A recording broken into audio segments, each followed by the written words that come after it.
Hi there, Brett Hornby here. Welcome back to my YouTube channel. Got a special weekday post here. I mean, most of the time I post on the weekends, especially with my sports content anyway. But anyway, here we are on the eve of the start of the 2018-19 NHL season, and all teams have to submit their opening day rosters, and I figured this is the best time to give you the opening roster for the Calgary Flames. I did it with the Calgary Hitmen on my Calgary Hitmen in 6 video when I recapped their preseason, but I was going to do this for the Flames anyway, but it was going to be in a separate video. But after the preseason game against Edmonton on Saturday, September the 29th, the Flames definitely had some interesting decisions to make because a couple players definitely stood out at training camp, and it's a good thing to have some organizational depth and make the upper brass to make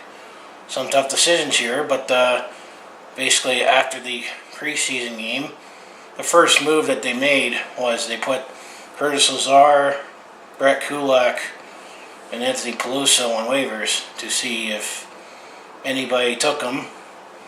None of those players got claimed, surprisingly, but the Flames actually made a trade with Brett Kulak here, and I'll cue it up here. I got both of my tabs here on my phone from flamesnation.ca with the trade with Brett Kulak, and when I go over the roster, I'll even throw out numbers that some players wear, because a few players have got it added in the off season, and a couple players have changed their numbers that they wore in the training camp and preseason here.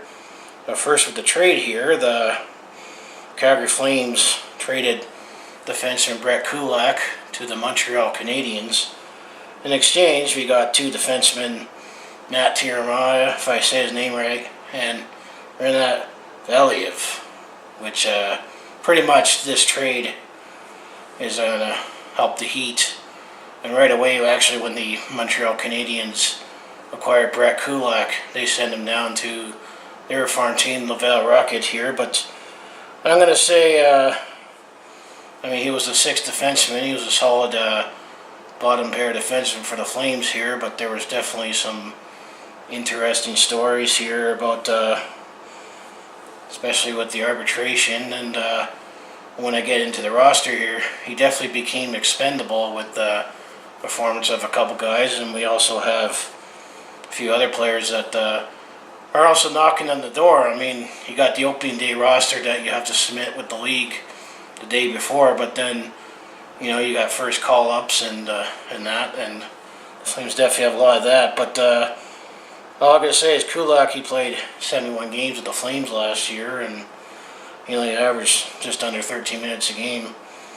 But, the guys that we got returned from Montreal, they only have limited NHL experience. The Taormina, who's going to actually be a 32-year-old defenseman here later this month, he only played 59 NHL games, but he was definitely a high-scoring defenseman in the AHL, so he'll definitely help the Stockton Heat and the farm team.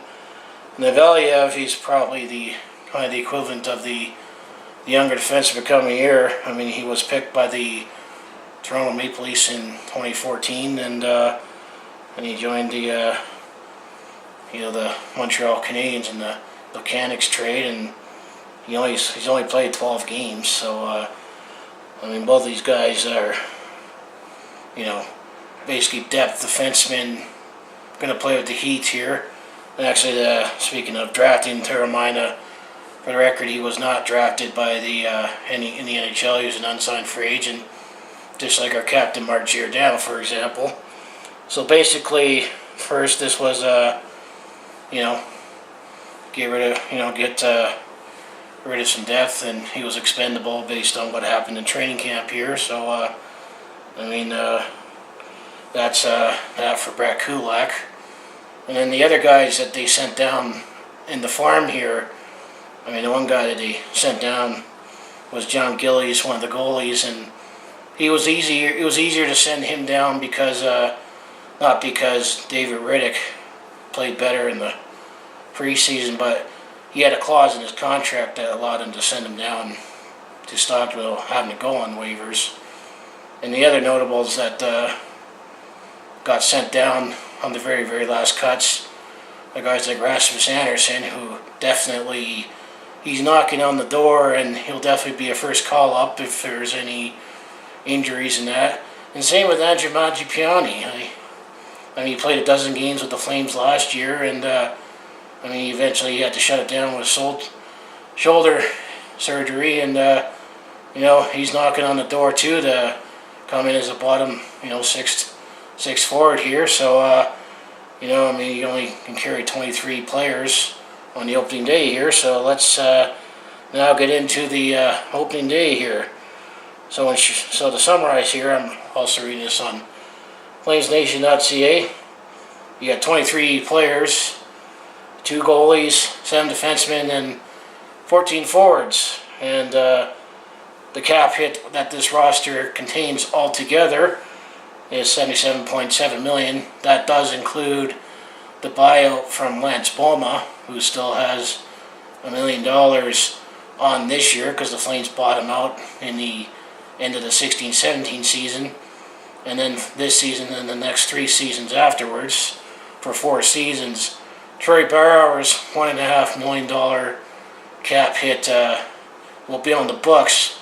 But with the decisions that the Flames made this past season, I think it's a good sign in terms of, maybe it's time to move on from guys like, Lance Boma or Troy Bauer, or even a couple years ago, Calgary was high on Brendan Bollig, who, last I know, is he was with the Sharks organization, mostly playing in the AHL, but, the game's come to a faster, younger, more skilled league, and I think when I go through the roster here, I'm excited about the fact that we got more of these younger, skilled guys as opposed to just, grinders here. But anyway, how the FlamesNation.ca broke down the opening day roster here is that they actually started from the lowest to the highest number here.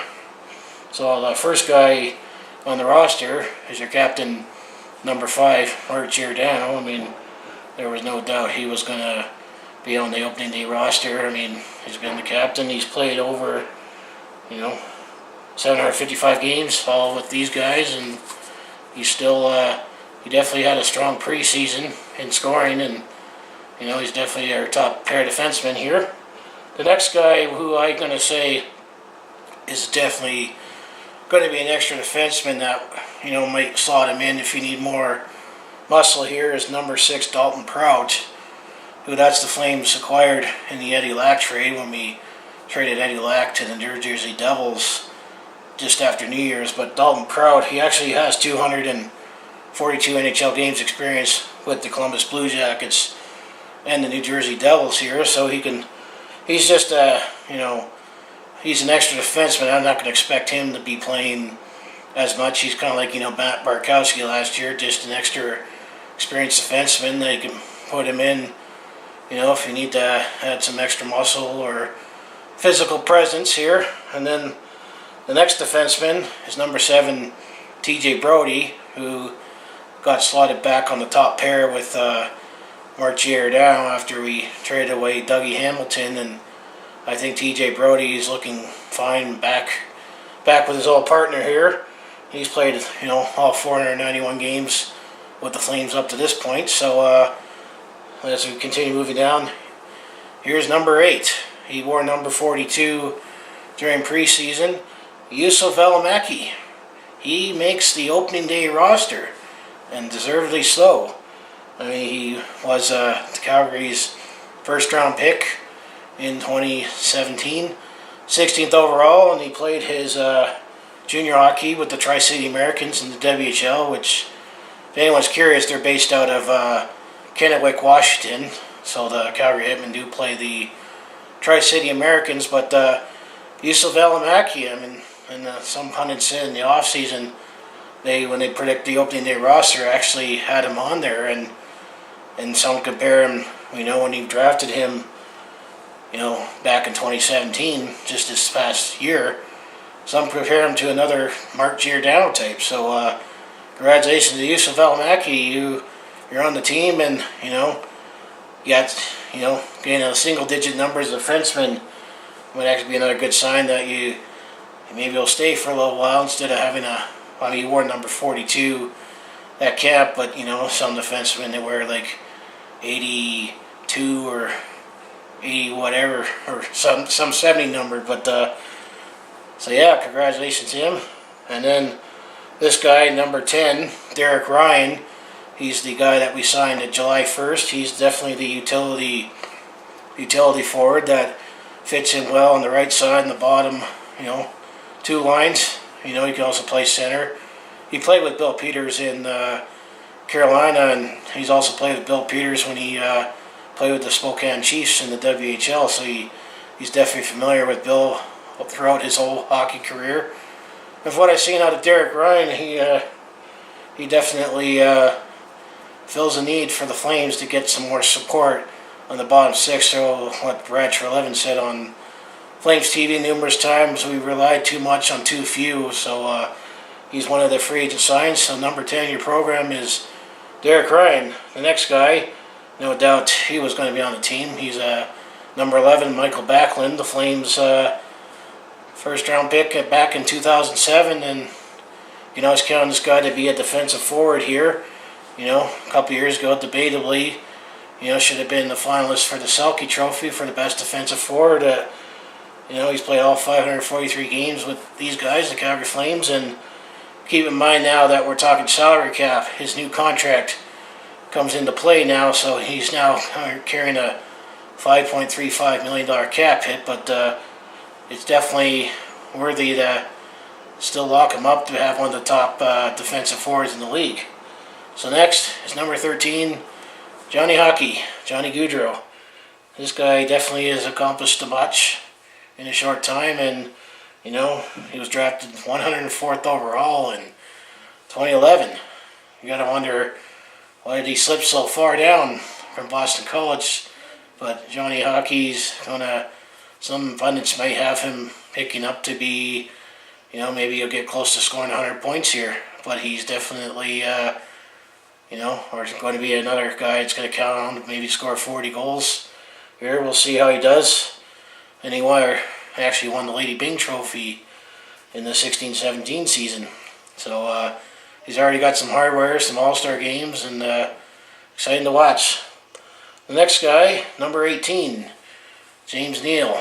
That's the guy that we definitely spent money on and acquired him away from the Las Vegas Golden Knights. He definitely fills the need, gets scoring on the right side, because the right side's definitely been weak with the Calgary Flames, especially when it was time to do the nuclear winter option and traded away Jerome McGinley, because he was definitely one of the top right wingers of all time. But James Neal, he's definitely a proven scorer. He scored 20 goals at least 10 seasons, and he'll definitely provide a wealth of playoff experience with this young group. I mean, unfortunately, he was on the wrong end of the Stanley Cup last year at Vegas and 2 years ago in Nashville, but can only dream that third time's a charm. He'll be on the right side of the Stanley Cup, hopefully with these guys.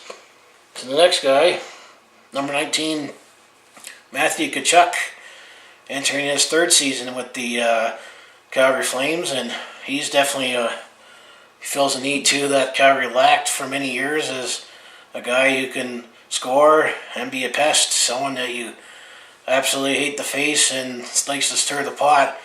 I know the last best guy that Calgary had that did that role was Ville Nieminen back in the 2004 playoff run. But back then, checking forwards were more prevalent in the game. But Matthew Tkachuk, he's definitely proving to be a pest and a hard player to deal with, just like Dad Keith Tkachuk. And watch out for the Ottawa Senators, his brother Brady Tkachuk. He's likely going to make the team. So you got two Tkachuks in the NHL this year. So watch for that when we play the Ottawa Senators.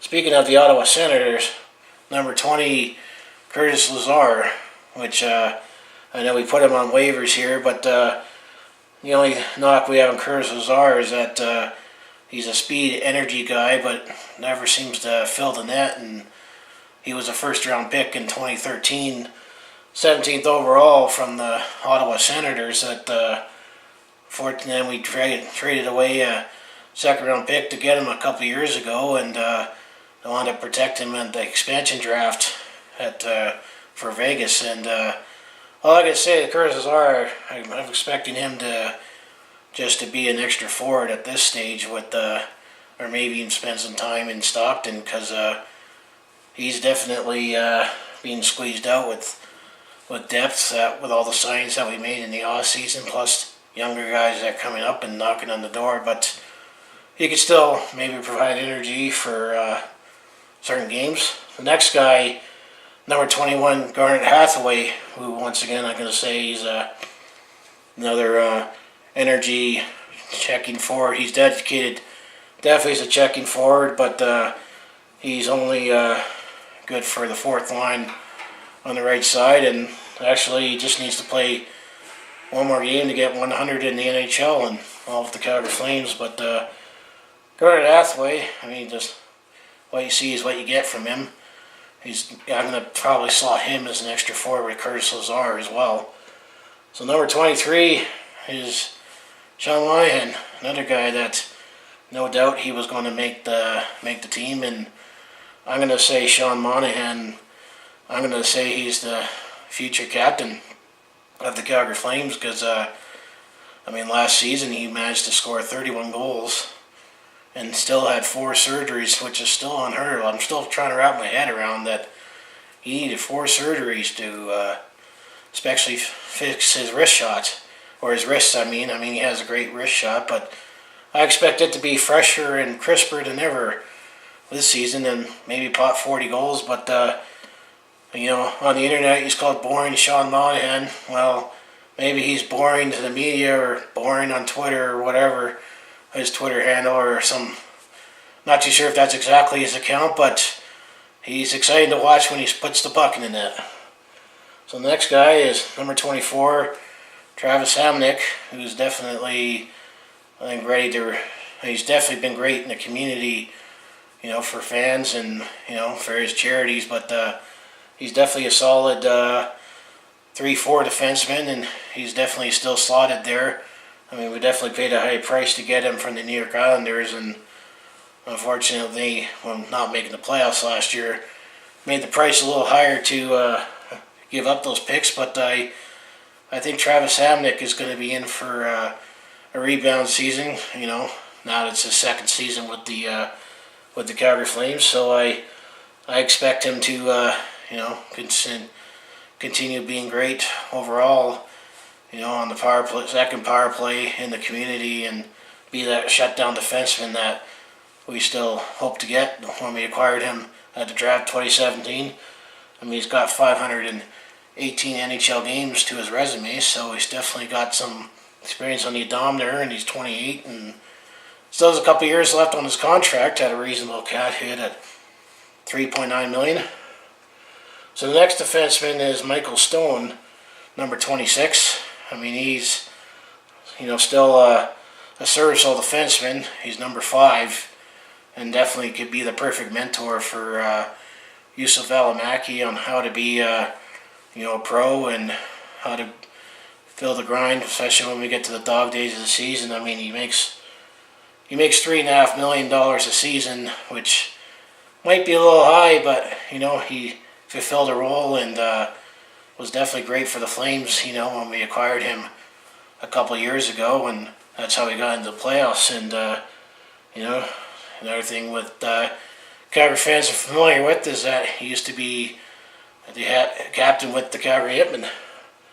So number 27 in your program is another new guy that we signed in the offseason, Austin Czarnik, who's the center right wing, who definitely fulfills the bottom 2 lines well, and scored a hat trick in the preseason. But I'm definitely very intrigued to see how Austin Czarnik is going to do, given more opportunity here in Calgary than he was in Boston. He only played 59 NHL games all with Boston, and he has a track record for being a high scorer, a scoring machine in the AHL level, but we'll see how he can translate that in the NHL level. Plus, he's a solid checking forward, and supposedly in free agency, I heard that 24 teams are after him, and sure glad he picked these guys. So number 28, this guy was acquired in the Dougie Hamilton trade, is Elias Lindholm, who was drafted a pick before Sean Monahan did in 2013. He's definitely going to get time on the top line, and I personally think he should get time on the top line with Sean Monahan and Johnny Gaudreau.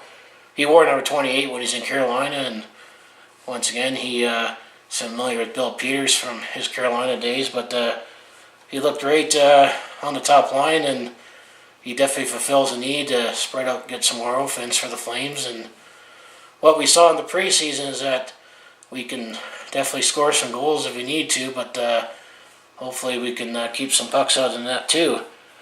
Now, the next player, number 29, my childhood Flame favorite, Joe Otto wore that number, is Dillon Dube. He made the team right out of camp after playing the last couple seasons with the Kelowna Rockets in the WHL, and I always highlight that he was the captain of Team Canada that won gold at the recent World Juniors. Dillon Dube, he definitely, with Czarnik, he also scored a hat trick at home in preseason, and some pundits also had him, favored to make the roster, which seemed ambitious, and he had a goal to make the Flames. And I say congratulations to Dillon Dube. You're on the Flames, at least on the opening roster, and we definitely have a great group of forwards who can show him the way. He wore number 59 at the training camp, so number 29, that's definitely a nice number. A lot of great Flames wore that number, but as a center left winger, we'll see if he can maintain that scoring prowess that he showed in junior and preseason at the NHL level. So number 33 is the next player on the roster, and that's our backup goalie that we signed from the Czech Republic, David Rittich. And all I'm going to say is I think he was the little better goalie from last season to this season, especially. Both him and John Gillies had their good and bad moments, especially when they were thrown in the fire after Mike Smith got hurt. But we'll see how David Rittich does, now that he's up with the team the full time. Last season he pushed out Eddie Lack to be the backup after he had a great start with Stockton, and eventually, Eddie Lack got traded for Dalton Prout. So we'll see how David Rittich does. And then number 41, once again, is Mike Smith, the starting goalie. I think he still had some rust to knock off at training camp and preseason, but he did show that, especially early in the season, let's hope he don't have to rely on as much as he can stand on his head. He's still showed that he can be a top goalie in the NHL, and he's 36, so hopefully he does not get hurt this year, and stay competitive in the playoff race. As it wasn't just solely him, but it was a combination of things after February when he got hurt that things fell off the rails. So the next player on the roster is a new player that we got in the Dougie Hamilton trade. Is number 55, Noah Hanifin, and he definitely looked comfortable playing on the second pair of defense with Travis Hamonic. He also came from the Carolina Hurricanes, and he was picked 5th overall in 2015. He wore number 5 when he was in Carolina, but he picked number 55 to keep the number 5 thing going. But Mark Giordano has number 5, but it's just a number. But that's also a popular number that some defensemen have worn. So now, as we get closer to the end of the roster here, the next guy that is on the roster is number 67, Mikael Frolik, and that was the guy that we signed in free agent frenzy back in 2015. He's just a solid checking forward on the right wing. Fitted in nicely with the 3M line with Michael and Matt That's what's called the 3M line, in case you haven't figured it out with Mikael Backlund and Matthew Tkachuk. But Frolik, I mean, he's a great utility forward. He's 30 years old and still has a couple more seasons left on his contract. And he won a cup with the Chicago Blackhawks in 2013. So that never helps to have, you know, guys with rings on your team. But he definitely can work, you know, be anywhere in the lineup, especially on the penalty kill as well. So the next player, which is actually the second last player, number 77, is Mark Jankowski, still wearing number 77, but you know, he scored 17 goals in his rookie season after initially starting the season in Stockton. But I still think this guy easily can show he can score 20 goals in the NHL, maybe 25 if he continues to develop. And he's definitely fitted nicely being the third line center for the Calgary Flames. I mean, it was definitely a controversial pick at the time when they drafted him, but don't throw out Joe Nieuwendyke's name lightly, saying that this guy's the next Joe Nieuwendyke. But he definitely fulfills being the third line center, second power play very well. Now the last player is number 93, Sam Bennett, who we drafted at, you know, 4th overall, first round pick in 2014. Be interested to see how this guy goes. I think this is definitely his you know, season that either define, you know, if he's still going to be here or you know, potentially be in trade rumors. But I still think he's a solid checking forward. I mean, he was coached by Doug Gilmour. He played for the Kingston Frontenacs in the OHL, and he was coached by Dougie Gilmour, wearing the same number that Dougie Gilmour wore when he was at the Toronto Maple Leafs. And you know, he was one of the leaders in checking forwards that was a big part of the Calgary Flames Stanley Cup winning team back in 1989. So there you go. There's your 2018-2019 Calgary Flames at opening day, on the eve of opening day in the NHL. As I keep saying, and when you look back at all my Calgary Flames videos I did in the off-season, I like all the moves that they made with the coaching and, you know, the few trades that they made and the signings that we made to definitely improve our scoring depth. I still have questions our goaltending. Just hopefully we can get more stability behind Mike Smith and not have to rely on him as much. Or I still say a big part of it is if Mike Smith stays healthy and played as strong as he did before he got hurt last year. But I expect this team to get into the playoffs as a wild card here. But the Pacific Division, I think, is still wide open. So anyway, if you enjoy everything I put up on my channel with my Calgary sports takes and my recap videos from all the teams, and throw in a personal vlog there and my senior video, make sure you hit like, subscribe, and I'll see you at the next video.